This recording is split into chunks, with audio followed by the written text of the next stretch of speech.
ስርዓት ብልጽግና ኣብ አፍሪካ መዋዳደርቲ ዘይብሉ ዘመናዊ ሰራዊት ሃኒፀ ክብል ኣብ ዝስማዓሉ ዘሎ እዋን ዕጡቃት ፋኖ ኦነግ አገውን ቤንሻንጉል ጉሙዝን ካልኦት ዕጡቃት ጉጅለታትን ኣብ ዝተፈላለዩ ከባቢታት እታ ሃገር ዘካይድዎ ዘለው መጥቃዕትታት ብምሕያል ኣብ ልዕሊ ሰራዊት ብልጽግና ከቢድ ሰብኣውን ንዋታውን ክሳራታት የብፅሑ ምህላዎም ይሕበር። ምስ ዘቤታውያንን ግዳማውያንን ሓይልታት ብምንቋር ጸላእት ብዚሑ ዝርከብ ስርዓት ብልጽግና ብሰንክቲ ተቃወምቲ ዕጡቃት እታ ሃገር ዘካይድዎ ዘለው መጥቃዕትታት ጸጥታዊ ኩነታት እታ ሃገር ካብ ዝኸፍአ ናብ ዝበኣሰ ክዓርግ እንከሎም ምስ ጎረባብቲ ሃገራት ብፍላይ ከዓ ሱዳን፣ ኤርትራን ደቡብ ሱዳንን ዘለዎ ሓርፋፍ ዲፕሎማስያዊ ዝምድናን ወተሃደራዊ ምትፍናንን ኢትዮጵያ ከም ሃገር ኮይና ትቕጽለሉ ዕድል ኣብ ምልክት ሕቶ ምእታዎ ብዙሓት ተንተንቲ ዝሰማምዕሉ ሓቂ እዩ። ካብ ብጻት ንጻት እታ ሃገር ድምፂ ጥይት ከይተሰምዖ ዘይውዕለሉ ሞት ንጹሃ ዜጋታት ከም ንቡር ዝተወስደሉ ኩነታት ኣጋጢምዋ ዝርከብ ብስርዓት ብልጽግና ትምራሕ ዘላ ኢትዮጵያ ዝመጽእ ሰኒ ሃገራዊ ምርጫ ንምክያድ ኣብ እትሸባሸበሉ ዘላ እዋን ዳርጋ ኣብ መላእ ከባቢታት ክልላት ኣምሓራን ኦሮምያን ብዝካየዱ ዘለው ግጭታት ህይወት ኣማይት ሰላማውያን ሰባት ይቐዝፍን ትሕተ ቅርጽታት ይዕኑን ምህላዎ ይሕበር። እምባገነናዊ ስርዓት ብልጽግና ጉሉጽነት ዘይብሉ ምርጫ ብምክያድ ዕድመ ስልጣኑ ብምንዋሕ ህልቂት ህዝብና ክቕጽል ኣይንፈቅድን ዝብል መርገጽ ዝሓዙ ዕጡቃት ፋኖ ኦነግ ቤንሻንጉል ጉሙዝን ካልኦት ዕጡቃትን ኣብ ዝተፈላለዩ ከባቢታት እታ ሃገር መጥቃዕትታት ኣዛይዶም ምህላዎም ኣብ ዝሕብረሉ ዘሎ እዋን ኣብ ክልል ኣምሓራ ካብ ሎሚ ዓርቢ 29 ጉንበታት ሒዙ ናይ ተሽከርከርቲ ምንቅስቃስ ከይህሉ ኣዋጅ ኣመሓላሊፉ ዘሎ ዕጡቕ ፋኖም ኣብ ልዕሊ ሰራዊት ብልጽግና ብዘካይዶ ዘሎ መጥቃዕትታት ከቢድ ሰብኣውን ንዋታውን ክሳራታት ምብፅሑ ክሕብር እንከሎም ዕጡቕ ኦነግ ብወገኑ ንመስመር ጅቡትን ኣዲስ ኣበባን ዘራኽብ ኣገዳሲ መስመር ዓፅዩ ከም ዘሎ ኣፍሊጡሎም። ኣብ 2020 ልፍንቲ ሓይልታት ኣኻኺቡ ኣብ ልዕሊ ትግራይ ዝፈጸሞ ጀኖሳይዳዊ ወራር ንምድጋም ኣብ ምሽብሻብ ዝርከብ ስርዓት ብልጽግናን ኣብ መንጎ ሻዕብያን ህወሓትን ተፈጢሩ ዘሎ ጽምዶ ኣብ ሕድሕድ ኩናት ሱዳን ተፈጢሩ ዘሎ ወተሃደራዊ ጸብለልታ ሰራዊት ሱዳንን ከምኡውን መጥቃዕትታት ዕጡቃት ፋኖን ኦነግን ካልኦት ዕጡቃትን ከዳናግዮ ከም ዝኽኣለ ዝገልጹ ብዛዕባ እዚ ጉዳይ ኣፍልጦ ዘለዎም ሰባት ንትግራይ ከዲዖም ምስቲ ስርዓት ወጊኖም ዝርከቡ ከም በዓል ጀነራል ሳሞራ የኑስ፣ ጀነራል ጻድቃን ገብረትንሳኤን፣ ጌታቸው ረዳን ዝኣመሰሉ ፖለቲከኛታትን ወተሃደራዊ መራሕትን ተጋሩም ኣብ ልዕሊ መራሕቲ ትግራይ ወተሃደራዊ ኣዘዝቲ ኣገደስቲ መንግስታዊ ትካላት ወተሃደራዊ ዕላማታት ዓንዲ ሕቆ ኢኮኖምን ውዳበታትን መንግስቲ ትግራይ ዝኾኑ ትካላት ፈለማ ብድሮን ነፈርትን ሚሳይላትን መጥቃዕቲ ተኻይዱም ብድሕሪኡ ብሓይሊ ኣየርን ከበድቲ ጽዋራትን ዝተደገፈ መጠነ ሰፊሕ ናይ ኣጋር ሰራዊት መጥቃዕቲ ክግበር ዝብል ንኣብይ ኣሕመድ ከም ዝተወከስዎ ይገልጹ። ማሕበረሰብ ዓለም ኩናት ትግራይ ዳግማይ እንተተወሊዑ ኣብቲ ዞባ ቅድሚ ሕጂ ተራእዩ ዘይፈልጥ ከቢድ ህልቂትን ዕንወትን ከብፅሕ ምዃኑ ብተደጋጋሚ ስኩፍቱ ክገልጽ ይስማዕ ኣሎ። እዚ ሕጂ ኣብ መንጎ ኢትዮጵያን ትግራይን ዝካየድ ውግእ ካብቲ ኣብ 2020 ዝተረኣየ ሰላልፋ ሓይልታት ብዙሕ ለውጥታት ዝረኣዮ ኣዝዩ ሓደገኛን ንምሉእ እቲ ዞባ ብቐጥታ ይኹን ብተዘዋዋሪ ክጸሉ ዝኽእል ምዃኑ ድማ ብዙሓት ተንተንቲ ፖለቲካን ወተሃደራዊ ክኢላታትን ዘተሓሳስቡ። ንፖለቲካ ኢትዮጵያ ብቐረባ ዝከታተል በዓል ሞያ ሕገ መንግስቲ ዶክተር ኣደም ካሴም ንኩነታት ትግራይ ክንክገልጽ እቲ ኩናት ተጀሚሩ ይብል። ዶክተር ኣደም እቲ ቀንዲ ዘይፈለየ ተኽሲ መዓስ ይጅምር ዝብል እዩ ይብል። ነቲ ንክልተ ዓመት ዝቐጸለ ደማዊ ኩናት ዝገተአ ስምምዕ ፕሪቶርያ ልዕሊ ዝኾነ እዋን ኣብ ሓደጋ ዝኣተወ ይመስል። ህወሓት እቲ ስምምዕ ፈሪሲ ዝብል መርገጺኡ ኣፍሊጡ ነዚ ተሓታት ዝገበሮ ድማ ንመንግስቲ ፌደራል እዩ። ናይ ቀዳማይ ሚኒስትር ኣብይ ኣሕመድ መንግስቲ ክሳብ ሕጂ ወግዓዊ ርእይቶ ኣይሃበን። ህወሓት ቅድሚ 6 ዓመት ዝተኻየደን ነቲ ኩናት ከም ሓደ ምኽንያት ብዝኾነ ምርጫ ንዝተመስረተ ክልላዊ ቤት ምኽሪ እውን ናብ ስራሕ መሊሱ እዩ። ትቤት ምኽሪ ድማ ንኣቦ ወንበር ህወሓት ፕሬዚደንት ክኸውን ከም ዝመረጸ ተገሊጹ ስጉምቲ ህወሓት ድማ ንስልጣን እቲ ድሕሪ ስምምዕ ፕሪቶርያ ዝተመስረተ ግዝያዊ ምምሕዳር ዝመንዝዐ ኮይኖም ኣብ መጋቢት ብቀዳማይ ሚኒስትር አብይ ኣሕመድ ዘበን ስልጣኑ ብብናዊ ውሳኔን ዘይሕጋዊ መንገድን ዝተናወሓሉ ጀነራል ታደሰ ወረደ መንግስታዊ መሓውሩ ከም ዝፈረሰ እኳ እንተዘይገለጸ ናይ ምምሕዳር ሓይሊ ግና ዝሰኣነ ይመስል ሕጋውነት እቲ ግዝያዊ ምምሕዳር ከም ዘብቅዐ ዝዛረብ ህወሓት ብሰንኪዚ ምስ መንግስቲ ፌደራል ዝተኣሳስሮ ገመድ ከም ዝተበትከ ዘነጽር መርገጺኡ ሒዞም ጉዳይ ትግራይ ቀጺሉ እንታይ ክኸውን ዝብል ሕቶ ግን ክሳብ ሕጂ ብወግዒ ኣይነጸረን እዚ ኩነታት ከም ዘለዎ ድዩ ክቕጽል ወይስ መንግስቲ ፌደራል ስጉምቲ ክወስድ ስልጣን ከም ዝተቋጻጸረ ዝገልጽ ህወሓት ከ ናብ ወታደራዊ ስጉምቲ ከኣቱ ዶ ይኸውን ብዛዕባ ዞም 4 እንተታት ሶመያ ዝሃብዎ ትንተናታት ኣሎ ከምዚ ዝስዕብ ክቐርብ እዩ ሰላምታ ኣይረሳዕኩም ክብራት ሰማዕቲ 29 ጉንቦት 2026 ዓርቢኡ ሰናይ ምክትታል ግዝያዊ ምምሕዳር ትግራይ ኣብ ዝሓለፈ ሚያዝያ ባጀት ፌደራል ክንደናይ ከም ዝተቋራረጸ ዝዝርዝር ደብዳቤ ናብ ሚኒስትሪ ገንዘብ ጽሒፍ ነይሩ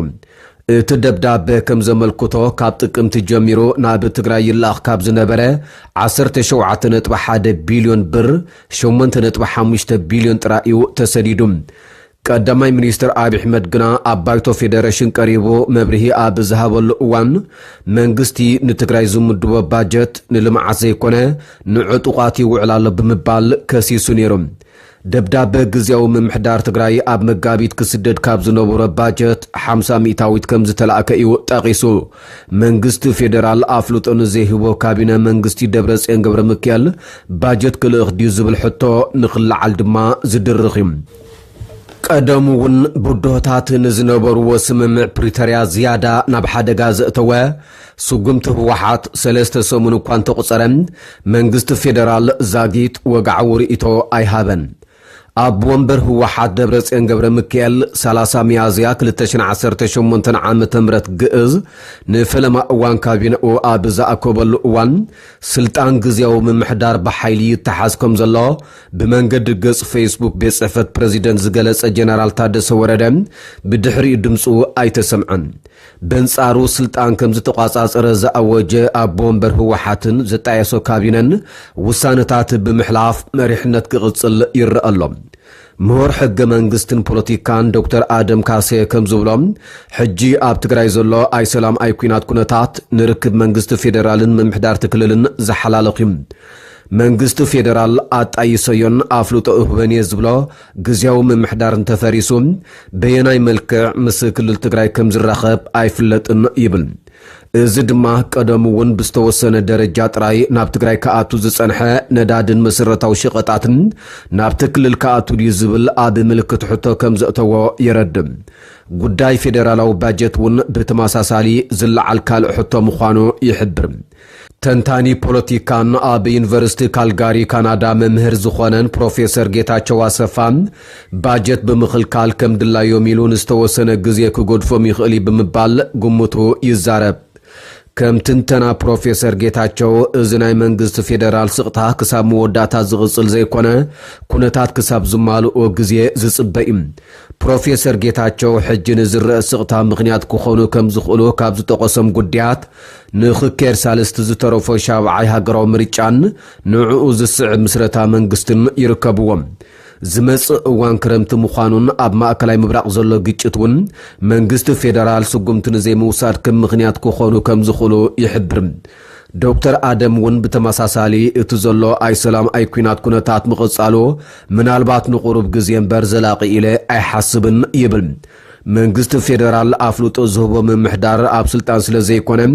ብባጀትን ብኻልኦት ዋና ዋና ኣቑሑትን ዘሎ ቁፅፅር ከም ዘትርር ዝዛረብ ዶክተር አደም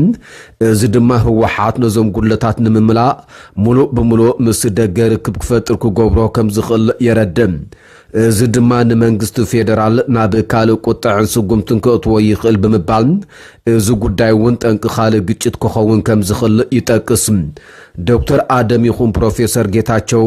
መንግስቲ ከምቲ ናይ 2 ዓመት ደማዊ ኩናት ትግራይ ኣብ ሰፊሕ ግጭት ናይ ምእታው ዕድሎ ጸቢብ ከም ዝኾነ ይዛረቦም። ዝኾነ ግጭት ምውልዑ ግና ዘይተርፍ ምዃኑ ይግምቱም። ዶክተር አደም መንግስቲ ፌደራል ክጥቀም ተደልዩ ብዙሕ ጭዋዳ ኣለዎ ባህሊ እዩ። ናብ ኩናት ከይኣተወ ጸቕጢ ክፈጥር እንተደልዩ ብፍላይ ድማ ባጀት ኣብ ዝምልከት ብዙሕ ጸቕጢ ክገብር ከም ዝኽእል ይኣምን። ኩናት ዝጅመር እንተኾይኑ ኣብ ክልላት ኣምሓራን ኦሮምያን ብዘለዉ ግጭታት ኣብ ጸቕጢ ዘሎ መንግስቲ ፌደራል ንወተሃደራቱ ካብ ዝተፈላለዩ ቦታታት ብምውሳድ ናብ ዓውደ ግንባር ከኽትት ከም ዘለዎ ድማ የረድም። በዚ ኩነታት ከም ቤንሻንጉል ጉሙዝ ኣብ ዝበላ ክልላት ሓዊሱ ሕጂ ዘለዉ ጎንፅታት ጥራሕ ዘይኮነስ ሓደሽቲ ጎንፅታት ንክኽሰቱ ልዑል ዕድል ከም ዘለውን ይሕብር። ኣብ መወዳእታ ጥሪ ሰራዊት ምክልኻል ካብ ዞባ ደቡብ ጎንደር ኣብ ዝወፃሉ እዋን ኣብቲ ክልል ዝንቀሳቐሱ ዕጡቋት ፋኖ ኣብ ከም ደብረ ታቦር ዝኣመሰላ ከተማታት ልዑል መጥቃዕቲ ከፊቶም ነይሮም። ኣብ ክልላት ኦሮምያን ደቡብ ኢትዮጵያን እውን ንምንቅስቓስ ሰራዊት ምክልኻል ስዒቡ ዕጡቋት መጥቃዕቲ ከም ዝፈጸሙ ጸብጸባት ሓቢሮም እዮም። ዶክተር አደም ከም ካልኣይ ዝገልጾ ምኽንያት ኩናት እንተደኣ ተጀሚሩ ኢትዮጵያ ተዓብላ ዝብል ተረኽ ክፈርስ ዝብል እዩ። ኢትዮጵያ ትሕደሳላ ተዓብላ ትቕይራላ ዝብል ተረኽ ኣዝዩ ዘቋርጽ እዩ። ስለ ዝኾነ ድማ መንግስቲ ፌደራል ይደልዮ ኢለ ኣይሓስብን ይብል። ምናልባት ብህወሓትን ኤርትራን ብህወሓትን ሱዳንን ዝተዋደደ ዓይነት ነገር እንተደኣ ተፈጢሮም ምናልባት ንዕኡ ንምውጋድ ናብ ኩናት ከእቶ ይኽእል ብምባል መንግስቲ ፌደራል ናይ ምክልኻል ስጉምቲ እንተወሲዱ ግጭት ክፍጠረሉ ዝኽእል ዕድል ከም ዘሎ የመልክት። ዶክተር አደም መንግስቲ ፌደራል ናብ ኩናት ናይ ምእታው ድልየት ከም ዘይብሉ እኳ እንተኣመነ እዚ ኩነታት ኣፍ ደገ ባሕሪ ናይ ምምላስ ዕድል ይፈጥር እዩ ዝብል ቅማረ ክሕዝ ከም ዝኽእል የልዕል። ካብ 2023 ጀሚሩ ኣፍ ደገ ባሕሪ ናይ ምርካብ ጉዳይ ብዕሊ ዘልዕል ዘሎ መንግስቲ አብይ ኣሕመድ ብማዕከና ዜና ኣቢሉ ዓሰብ ኣካል ግዛት ኢትዮጵያ ከም ዝነበረ ዝገልጽ ተረኽ የጋውሓሎ። መንግስቲ ፌደራል ኣፍ ደገ ባሕሪ ብሰላማውን ንግዳውን መገዲ ክረክብ ከም ዝደሊ ብተደጋጋሚ እኳ እንተገለጸ ኤርትራ በዚ ሰበብ ኩናት ክውልዕ ዝብል ክሲ ተስምዕ። ቀዳማይ ሚኒስትር አብይ ጸቕጢ እንክመጽእ ነቲ ጸቕጢ ምምላስ ጥራሕ ዘይኮነ ኣማራጺታት ናይ ምርኣይ ዝምባለ ከም ዘለዎ ዝዛረብ ዶክተር አደም እዚ ነገር እንተደኣ መጺኡ ነቲ ጋጣም ተጠቒምና ኣፍ ደገ ባሕሪ ክንረክብ ኢና ዝብል ቀመር ክህሎ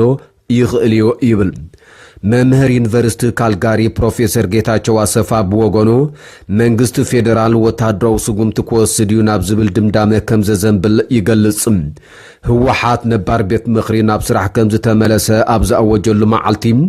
ነፈርቲ ኩናት ኣብ ሰማይ መቐለ ምርኣየን ናይዚ መርኣያ ምዃኑ ከዓ ይጠቅስ።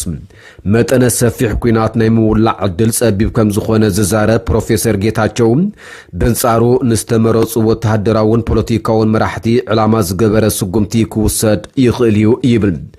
ኣብ ክልል ዓፋር ኣሎ ዝበሃል ዕጡቕ ካብ ሓይልታት ትግራይ ዝተጎምዑ ዕጡቓት ሓራ መሬት ምጥቃም